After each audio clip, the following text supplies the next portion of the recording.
Anche mio fratello non ha avuto una vita facile, no? Anche se è ancora giovane di età, però anche lui ha avuto le sue difficoltà.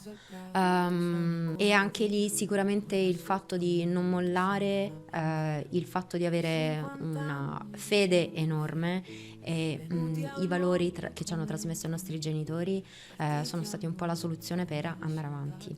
Quindi poi, diciamo, sai, da quando è morto mio padre io ho capito una cosa, che devo mettere me al 100% davanti a tutte cose, perché se io sto bene con me stesso, poi sto bene con tutti gli altri. E mi trovi pienamente d'accordo. Questa, su questo. diciamo, è la verità più grande che io posso, quindi... Non è egoismo. No, è sano egoismo. È sano egoismo. È sano egoismo. È sano Cioè egoismo. è un egoismo sano che non significa, diciamo, avere di più io per togliere agli altri, No. ma significa stare bene Poter io. dare di più agli altri, Brava. essere più di aiuto, se sto bene con me stesso. Bravissima, bravissima.